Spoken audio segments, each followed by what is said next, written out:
नमस्कार, स्वागत है आप सभी का बजाते रहो भारत न्यूज़ में। आज देश बड़ा शर्मसार हुआ है। क्यों हुआ है?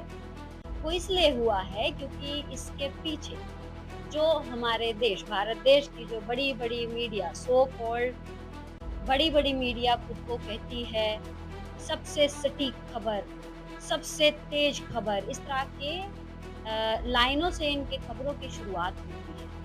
लेकिन जिस प्रकार से पाकिस्तान और भारत के बीच जो युद्ध चल रहा है, उस दौरान इस तरह की खबरें चलाना कि इस्लामाबाद पर हमने फ़तह कर लिया, कराची में हमने फ़तह कर लिया, जिसके बाद पाकिस्तान की तरफ से इतनी मिटियामेट हुई, इतना मज़ाक बना, इसका ज़िम्मेदार कौन है? क्योंकि इस खबर के बाद भारत सरकार को भी रोक लगाना पड़ा। भारत सरकार ने अपनी तरफ से एक नोट जारी करते हुए कहा कि कोई भी खबर बिना सरकारी विभाग से पुष्टि किए बगैर नहीं चलेगी और साथ ही जो रिपोर्टिंग की जा रही है, उस रिपोर्टिंग पर भी कहीं न कहीं रोक लगाई गई है, खास करके इन मेन स्ट्रीम मीडिया वालों को। अब इसके ऊपर हम बात करते हैं कि जहाँ एक तरफ भारत और पाकिस्तान के बीच युद्ध चल रहा है, बहुत ही सेंसिटिव मुद्दा है, ऐसे में एक स्टूडियो में इस तरीके का सनसनीखेज खबर मतलब सेंसेशन क्रिएट करना कहाँ तक सही है सर? मेरे साथ रविंदर जी हैं, सुप्रीम कोर्ट के सीनियर लॉयर हैं, आइए उनसे पूछते हैं। सर वही सवाल, किस तरीके से देखते हैं सर? एक तरफ तो भारत, भारत, भारत माता की जय, तो ये वो इस तरह की बात करना और दूसरी तरफ इस तरह की खबरें परोसना, पाकिस्तान हँस रहा है। देखिए, जो शब्द है हमारा न्यूज़, हुँ, वो कहाँ से बना? वो बना नॉर्थ, ईस्ट, साउथ, वेस्ट। जी, इन चारों को मिला के चारों की जो बातें हैं, क्या हो रहा है पाकिस्तान हुँ, को, वो न्यूज़। हुँ, और हिंदुस्तान में न्यूज़ का मतलब क्या है? न्यूज़ का मतलब है प्रोपेगेंडा, प्रचार और वो एडवर्टाइज़िंग जैसे एजेंसीज़ होती हैं, हुँ, वो बताएँगी कि भई मेरा न्यूज़ चैनल सबसे अच्छा है, चाहे उसमें कुछ भी ना हो। हुँ, वो कहेंगे जी मेरी न्यूज़ नमक है।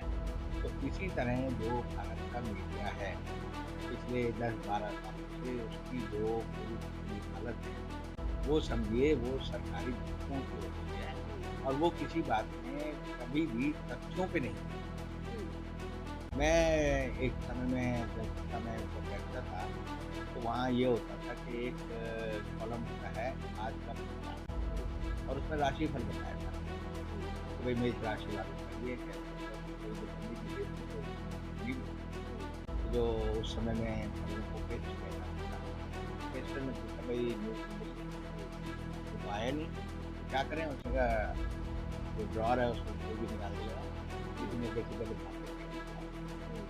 तो न्यूज़ के साथ भी यही है, ये सारे चैनल जो हिंदुस्तान के हैं, कोई मेहनत नहीं करता। अभी आपने देखा एनडीटीवी से 150 लोगों को निकाल दिया, उससे पहले और चैनल को निकाल दिया। तो इसलिए क्योंकि सब आदमियों को पता है कि खबर में लोग खुशी नहीं है। हमें सिर्फ खुशी काम करना है। पहले कोर्ट की रिपोर्ट जो होती है, उनकी रिपोर्ट की होती है, एक सी होती है, लेकिन उसमें शब्द अलग होते हैं। अब समझिए कि जो खबरें हैं वो वर्ड टू वर्ड सेम होती हैं, कट एंड पेस्ट होती हैं और कोई नहीं पढ़ता। और मैं जनता को क्या कहूँ, मीडिया को क्या कहूँ, सुप्रीम कोर्ट के जो एक प्रधान न्यायाधीश थे, उनका तो ये हाल था दीपक मिश्रा का, उन्होंने पूरा जजमेंट ही कॉपी पेस्ट कर दिया और वो दे दिया और देने के बाद जो है एज़ आर्बिट्रेटर उनका फैसला जब उनका जो दिया हुआ आर्बिट्रेशन अवार्ड था, वो जो सिंगापुर है, वहाँ की सुप्रीम कोर्ट के पास आया, तो वहाँ की सुप्रीम कोर्ट ने कहा कि ये फैसला जो है चोरी का है। इसमें 212 पैरे जो है चुराए गए हैं कॉपी पेस्ट। तो ये है, लेकिन सर इसको अगर इस तरीके से देखा जाए, आपने कहा कि महिमा मंडन में लगी रहती है सारी मीडिया, लेकिन अगर इसको इस तरीके से देखा जाए कि टीआरपी के लिए कुछ भी करेगा, जी। चाहे देश की अखंडता, मर्यादा धूमिल होती रहे, लेकिन टीआरपी के लिए सब कुछ करेंगे। देखिए टीआरपी का झगड़ा आपको याद होगा 3 साल पहले हुआ था, बड़ा तगड़ा हुँ, और उसमें पता चला था सारे न्यूज़ चैनल जो है फेक टीआरपी चलाते हैं हुँ, और उसमें जो अर्नब गोस्वामी का भारत का मुकदमा भी दर्ज है। हुँ, और मैंने एक बड़ी कंप्लेंट सीबीआई को भेजी हुई है। वो कंप्लेंट मैंने भेजी सीबीआई वालों को और वो जब उन्होंने मुझे बताया, बोले जी इसमें ये फार्मूला दिया हुआ है। तो एक फार्मूला जो है एक एक्ट में है जिसे देश की संसद ने पास किया है। और जब मैंने सीबीआई के एसपी को कहा कि भई ये मेरी कंप्लेंट है और टीआरपी और इसके साथ जो भुगतान है उसके बारे में फार्मूला ऐसे करो। बोले फार्मूला तो हमें आता नहीं कैसे होता है ये। तो जब सरकार ने एक ऐसा एक्ट पास किया कि टीआरपी का पेमेंट कैसे होगा और उस फार्मूले का इम्प्लीमेंट कैसे होगा ये नहीं पता। और वो देश की संसद ने पास कर दिया।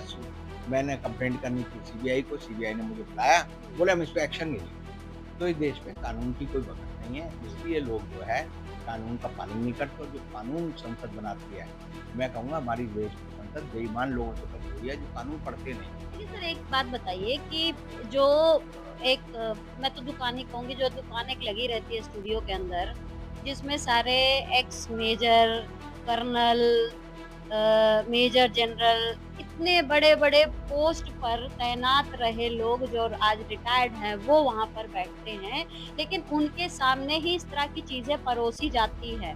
इतनी बड़ी-बड़ी एंकर्स हैं, आप देखिए ना, अंजना ओम कश्यप, फिर अर्नब गोस्वामी, तो सुधीर चौधरी भी थे, अभी फ़िलहाल वो नहीं हैं। तो इतने बड़े-बड़े एंकर्स जिस तरीके से मात्र टीआरपी के लिए सब काम करते हैं, बड़ी शर्म आती है सर, क्योंकि अभी इतना सेंसिटिव मुद्दा चल रहा है भारत और पाकिस्तान के बीच, क्योंकि पाकिस्तान की तरफ से जो खबर आती है, उसको तो बार-बार हमारे देश की मीडिया कहती है कि झूठी खबर चला रहे हैं, झूठी खबर चला रहे हैं। लेकिन वही काम जब आप लोग करते हो, जब इंडिया की मीडिया करती है, तो देश की इज़्ज़त कहाँ रहती है? आप एक बात बताइए ना, आप वही काम कर रहे हैं ना जो पाकिस्तान कर रहा है। देखिए आज के पत्रकार पढ़ते नहीं हैं, दूसरा वो कभी फील्ड में नहीं जाते। जो लगातार आप देखेंगे कि वो क्या करते हैं कि अपने चैनल पर आए, चैनल के साथ उनका एक कमरा होता है, उस कमरे में जाके सो जाते हैं, वहीं पर जो है मेकअप कर लिया और वो 2 घंटे बाद फिर उठ के आ गए। फिर दोबारा उन्होंने अपना एक जो बाइट है या जो प्रोग्राम है वो प्रेज़ेंट कर लिया।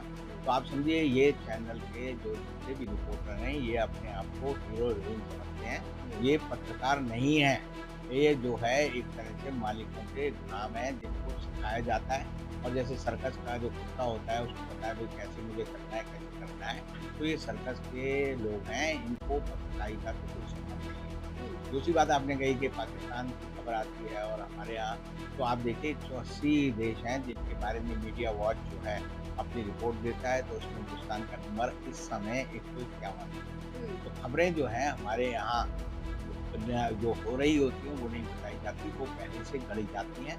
और मेरा ये आरोप हमेशा रहा है कि 11 बजे लोक कल्याण मार्ग पर जो कई चुनाव की नमिता कुमार है, वो मीटिंग करती हैं अमित शाह के साथ और एक डोजियर तय होता है। और इन सारे अखबारों के जो मीडिया चैनलों के जो एंकर हैं, इनके मोबाइल जो है इनके पास नहीं है, वो सारे वहीं लोक कल्याण मार्ग पे रखे रहते हैं। एक ही एक्स का ट्विटर हैंडल है, वो सब पे डालता है और सब पे कट एंड पेस्ट होते एक सी बात जाती है। तो ये लोग जो है मानसिक शारीरिक तौर पर गुलाम लोग हैं और इन्होंने देश की जनता को गुलाम बना रखा है। लेकिन फिर तो इनके पास से वो हक छिन जाता है ना, कि आप सामने पाकिस्तान है, उसको आप कहते हो कि इस तरह के नैरेटिव चलाता है, जो कि नैरेटिव झूठ से शुरू होकर झूठ पे ही खत्म होता है, और खुद भी वही काम करते हो। हम उससे बुरा काम करते हैं। आप देखिए कि जो हमारे जो मीडिया चैनल हैं, उन्होंने खबरें दे दी।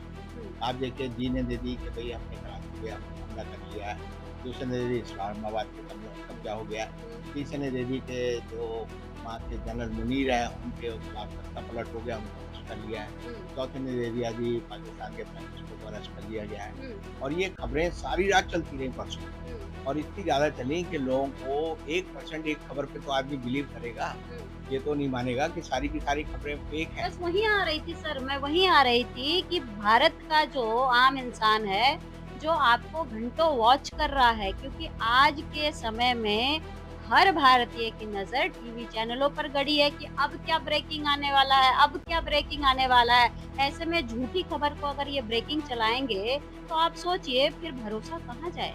आप देखिए लड़ाई जो है बड़ा सीरियस प्रोसेस है। पूरे देश की जो आन बान शान है वो उस पर टिकी होती है। आर्मी का मजाक है सर ये मैं तो। वही कह रहा हूँ, सेना के जवान की जान उसमें जा रही होती है, लोगों के माँ बाप और बेटे बहनें, बेटियाँ घर पर इंतज़ार करती हैं कि लड़ाई का क्या होने वाला है। जी, उसको इन्होंने जो है कॉमेडी शो बना दिया और कॉमेडी शो भी ऐसा बना दिया है कि जिसमें सच का कोई टुकड़ा नहीं है।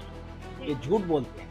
अब आप कहेंगे ये झूठ क्यों बोलते हैं? हुँ। झूठ बोलने के लिए मैं फिर कहूँगा भारत सरकार को जिम्मेदार। नहीं, लेकिन आपकी सर यहाँ पीआईबी पर सर 1 मिनट मैं आपको काटना चाहूँगी। आप कह रहे हैं भारत सरकार ज़िम्मेदार है।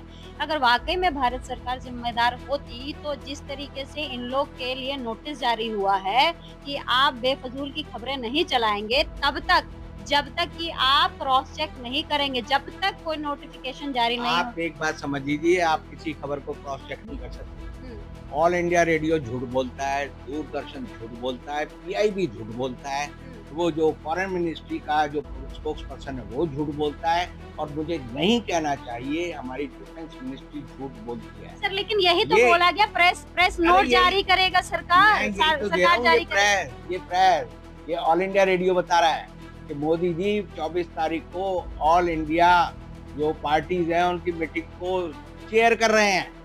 मोदी जी गए नहीं। ये कैसे चली गई खबर? मैंने पीआईबी उस दिन सारी खोली, मेरे पास सारा रिकॉर्ड है।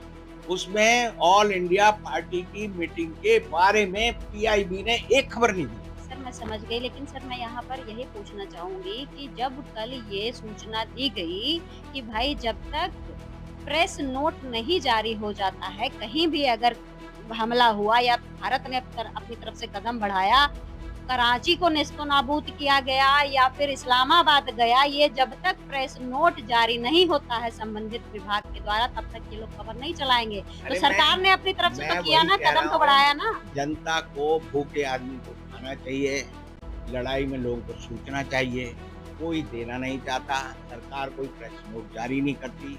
मैं आपको बता रहा हूँ पीआईबी से ज़्यादा निकम्मी संस्था नहीं है। मैं रोज़ 10, 20, 25, 50 आरटीआई लगाता हूँ। मोदी सरकार में कोई सरकार जवाब नहीं देती। मैंने आपको पिछली बार दिखाया भी था कि वो आरटीआई लेगा और वो जो डीएम है वो कहता है जी लेने से इनकार। जिस देश की सरकार में कानून के बाद आरटीआई लेने से इनकार किया जा रहा है, लिफाफे को लेने से इनकार किया जा रहा है, वहाँ आपको सूचना मिलेगी कौन सी? और जो हमारे मिलिट्री के स्पोक्स पर्सन बैठते हैं, फॉरेन सेक्रेटरी जो हिंदुस्तान के हुँ, हुँ। जो रोज रिटायर्ड जो नहीं रिटायर्ड नहीं, ये जो हमारे रोज प्रेस कॉन्फ्रेंस होती है जी, 5 जी, बजे, जी, अच्छा। जो विक्रम मिश्री बैठते हैं, उनके साथ जो है, जो हमारी सेना की वरिष्ठ महिलाएं बैठती हैं, तो वो भी कोई खबर का जवाब नहीं देते। खबर होनी चाहिए कि आपके पूछने से पहले आपको पता हो। जब ये पूछा गया राफेल गिरा या नहीं गिरा, उन्होंने कहा ये बाद में बताएंगे। युद्ध चल रहा है, आप बाद में नहीं बताएंगे। कोई जो है जांच आयोग नहीं है सर कुछ तो जिसको अपनी सीक्रेसी रिपोर्ट सीक्रेसी के तो साथ देनी है। सर कुछ तो सीक्रेसी मेंटेन करनी पड़ेगी ना। अरे सीक्रेसी का मतलब ये नहीं कि बिल्कुल खबरें ब्लैकआउट कर दो। अगर आप कोई खबर नहीं देंगे तो समझिए दुनिया में अफवाहों का बाजार गर्म जब ही होता है। वो तो सूचित करने आती है आज हमने क्या-क्या किया, कहाँ क्या-क्या किया गया वो तो भारत नहीं के द्वारा बताया बताया। उन्होंने। मैं यही तो कह रहा हूँ, जो उनसे सवाल किया जाता है, दुनिया के सारे बड़े मीडिया, सीएनएन देख लो, डीडब्ल्यू देख लो, एबीसी ऑस्ट्रेलियन ब्रॉडकास्टिंग कॉर्पोरेशन देख लो, कैनेडियन ब्रॉडकास्टिंग कॉर्पोरेशन की खबरें देख लो, वो दे रहे हैं कि हिंदुस्तान का मीडिया झूठ बोल रहा है। यानी हमारे मीडिया के बारे में सारी खबरें झूठी बता रहे हैं वो। सवाल तो तब यही उठ जाता है कि आखिर मीडिया जो मेन स्ट्रीम मीडिया है, खुद को बड़ी जिम्मेदार और बड़े सबसे पहले खबर, सबसे पक्की खबर, सबसे सच्ची खबर बोलने वाली ये सारी जो मीडिया है, उनकी क्रेडिबिलिटी कहाँ है? क्रेडिबिलिटी क्या उनकी नहीं है, नहीं, क्रेडिबिलिटी नहीं, है नहीं, नहीं, उनकी? क्रेडिबिलिटी दूरदर्शन की नहीं है। हाँ, दूरदर्शन में एक अशोक श्रीवास्तव नाम का दुष्ट प्राणी बैठा है, वो अंजना ओम कश्यप से घटिया खबरें देता है। तो आप किसको सही हम- मानोगे? हम- मेरा तो दिमाग ही खराब हो जाता है। तो मेरे को अंतर्राष्ट्रीय खबरें देखनी पड़ती हैं, वो पढ़नी पड़ती है। हिंदुस्तान की खबरें से देखता हूँ मैं, ताकि मैं जब अपने यूट्यूब पे बोलूँ तो ये बता सकूँ कि इन्होंने आज ये बोले। देखिए सवाल तो उठेगा ही, क्योंकि जिस तरीके से खबरें परोसी जाती हैं, खबरें परोसने के बाद सबसे ज्यादा किसी के ऊपर सवाल उठ रहा है तो वो सरकार के ऊपर है। तब जब सरकार ने अपनी तरफ से प्रेस नोट भी जारी किया, वो क्यों हो रहा है?